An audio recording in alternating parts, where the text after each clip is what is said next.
अगर आप ईडी के अधिकारी के बारे में बोले तो वो उनका काम कर रहे हैं।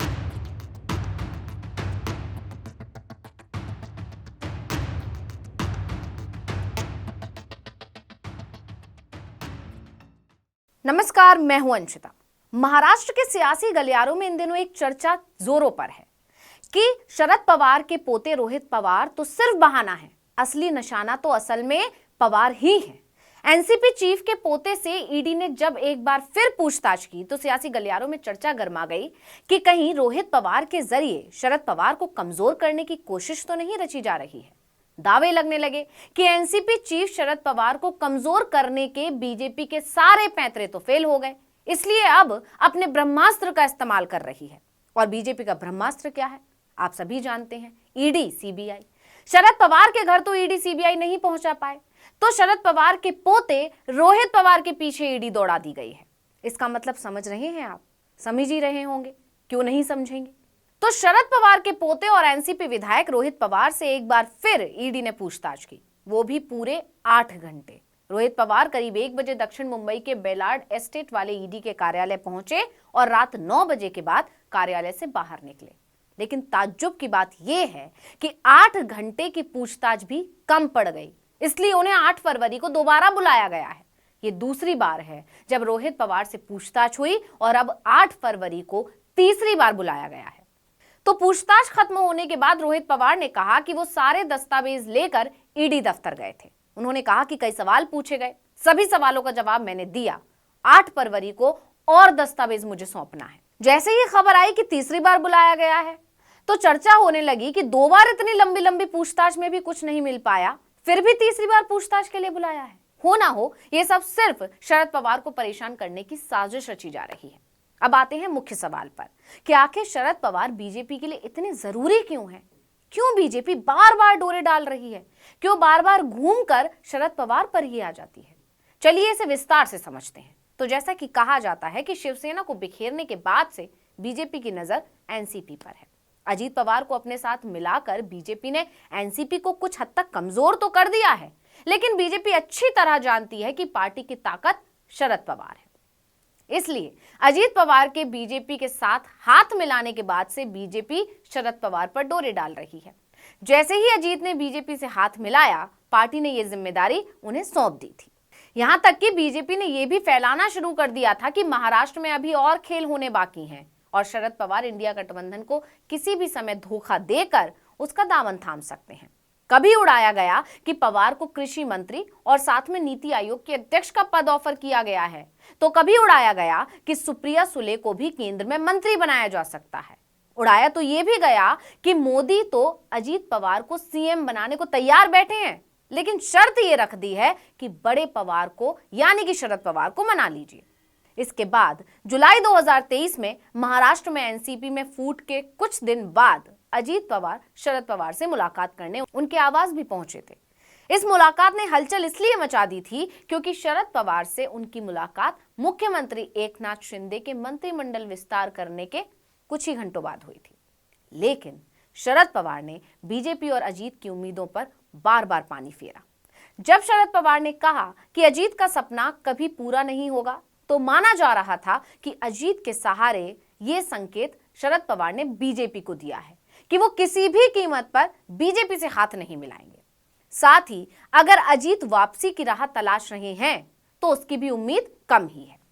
ये तो हर कोई जानता है कि शरद पवार को राजनीति का चाणक्य माना जाता है। यहां तक कि खुद मोदी शरद पवार को अपना राजनीतिक गुरु बता चुके हैं। ऐसे में शरद पवार का इंडिया गठबंधन के साथ होना बड़ी बात है। इसके अलावा कांग्रेस और उद्धव गुट को एक साथ लाने वाले भी कौन है? शरद पवार। 2 अलग अलग विचारधारा वाली पार्टी के बीच का पुल है शरद पवार। इसलिए बीजेपी को महाविकास अघाड़ी गठबंधन को तोड़ने के लिए शरद पवार को अपने साथ मिलाना पड़ेगा।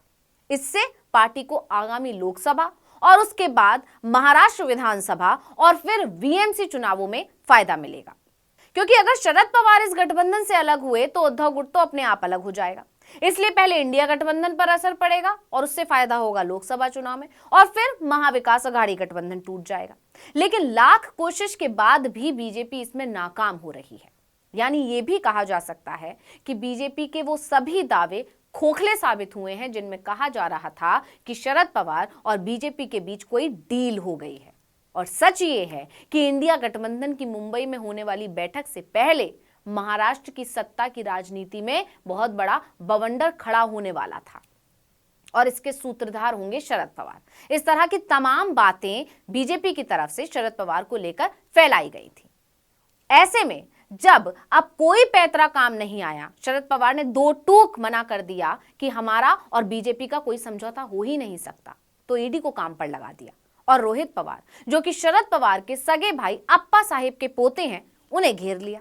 इसकी प्रमुख वजह यह भी है कि ऐसा कहा जाता है कि 2019 में महाविकास अघाड़ी बनाने में भी रोहित ने अहम भूमिका निभाई थी। इसके अलावा महाराष्ट्र की सियासी गलियारों में राष्ट्रवादी कांग्रेस पार्टी के विधायक रोहित पवार के चर्चा में आने की दो प्रमुख वजह हैं। पहली वजह तो यही है बारामती एग्रो के एक मामले में ईडी का समन। दूसरी वजह रोहित के लिए शरद पवार का मोर्चेबंदी। एनसीपी के मुताबिक 24 जनवरी को ईडी ने जब रोहित को पहली बार पूछताछ के लिए बुलाया था, तब शरद पवार उनके लिए करीब 12 घंटे तक दफ्तर में बैठे रहे। इसके बाद से जानकारों का दावा है कि शरद पवार रोहित पवार को अपना उत्तराधिकारी बना सकते हैं। हालांकि एनसीपी की तरफ से इसको लेकर कोई आधिकारिक बयान नहीं आया है, ये सिर्फ कयास है। इसलिए जब शरद पवार कैसे भी बीजेपी के हाथ नहीं आए, तो अब रोहित पवार पर शिकंजा कसा जा रहा है। जानकारों का कहना है कि ईडी के जरिए उन पर दबाव बनाया जा रहा है। ये बात तो जग विदित है। विपक्ष भी आरोप लगाता ही है कि बीजेपी केंद्रीय जांच एजेंसियों का इस्तेमाल अपने निजी काम के लिए करती है। अब बीजेपी का ये पैंतरा कितना कारगर साबित होगा, ये तो आने वाला समय बताएगा। हालांकि जानकारों का कहना है कि इसके आसार बेहद कम नजर आ रहे हैं।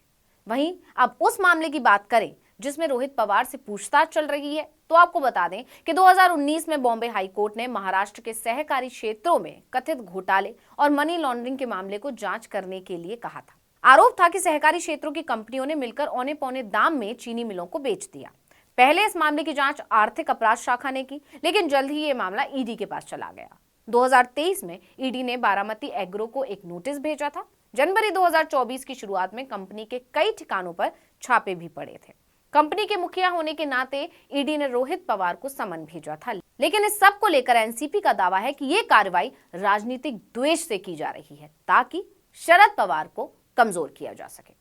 तो इस वीडियो में इतना ही। आपसे अनुरोध है, यूट्यूब पर हमारे चैनल आर्टिकल 19 इंडिया को सब्सक्राइब कीजिए, फेसबुक पर लाइक कीजिए, व्हाट्सएप पर फॉलो कीजिए। हमें बताइए आपको हमारा ये वीडियो कैसा लगा। आने वाले दिनों में हम और किन मुद्दों पर वीडियो बनाएं, ये भी जरूर बताइएगा। ट्विटर हैंडल है article19_India, इसे भी फॉलो कर लीजिए। नमस्कार।